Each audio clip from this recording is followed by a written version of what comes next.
Hey hello guys, welcome back to channel. మన channel కి కొత్తగా వచ్చిన వాళ్ళందరూ సబ్స్క్రైబ్ చేయండి, ఓకేనా? లైక్ చేయండి, షేర్ చేయండి, subscribe to my channel. Please do share. వీడియోని స్కిప్ చేయకుండా చూడండి, మంచి అప్డేట్స్ అయితే తీసుకొచ్చాను. అంటే ఇప్పుడు ఇవాళ కల్కి 2898 మూవీ మేకర్స్ నుంచి అయితే అప్డేట్ అయితే వచ్చేసింది. 1100 కోట్లు పోస్టర్ అయితే రిలీజ్ చేశారు. ఈ యొక్క బీభత్సమైన కలెక్షన్స్ అని చెప్పుకోవచ్చు.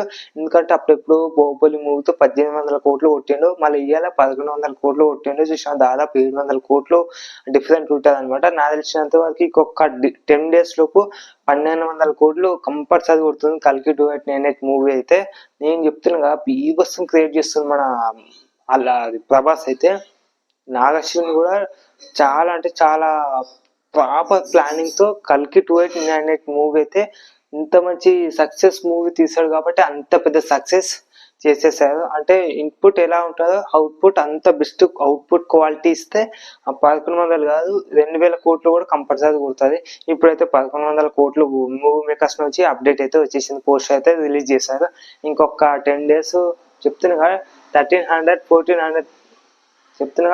1400 కోట్లు కొట్టకపోతే నన్ను అడగండి, నేను చెప్తున్నా కామెంట్ చేసేయండి ఎంత కొడుతుందో మీ అంచనా, ఓకేనా? నేను చెప్తున్నా పక్క అంటే పక్క 1500 కోట్లు అయితే కంపల్సరీ కొడుతుంది. ప్రభాస్ అయితే నెక్స్ట్ లెవెల్ లుక్ అంటే ఇచ్చేస్తాడు.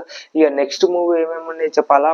చాలా పార్ట్ అండ్ కల్కి పార్ట్, ఇంకొకటి రాజాసాబ్ ఉంది. కానీ ఆ రాజాసాబ్ చిన్న పాన్ ఇండియా మూవీ కాబట్టి ఇంకా ఇంకా అంతే. ఇవి రెండు. సలార్ ఉంది, స్పిరిట్ కూడా ఉంది అనమాట. స్పిరిట్ 1000 కోట్లు కొడుతుంది, కల్కి 2 1000 కోట్లు కొడుతుంది, సలార్ 2 కూడా 1000 కోట్లు కొట్టే అవకాశం ఉంది కాబట్టి. ఎందుకంటే సలార్ 2 అయితే 700 కోట్లు కొట్టింది, మళ్ళీ సలార్ 1 700 కోట్లు కొడుతుంది, సలార్ 2 అయితే కంపల్సరీ 1000 కోట్లు పక్కా ఎటు పోవు. ఇక కల్కి 2 మూవీ కూడా చాలా హైప్ ఉన్న మూవీ కాబట్టి ఇప్పటికే 1100 కోట్లు ఇప్పటికి కూడా ప్రజెంట్ రన్ అవుతుంది కాబట్టి కల్కి 2 అయితే 2000 కోట్లు లేదా 3000 కోట్లు దంగల్ని దాటిస్తుందని నేను చెప్తున్నాను అనమాట. మన ఛానల్కి కొత్తగా వచ్చిన వాళ్ళందరూ subscribe to my channel, like to share, ఓకేనా?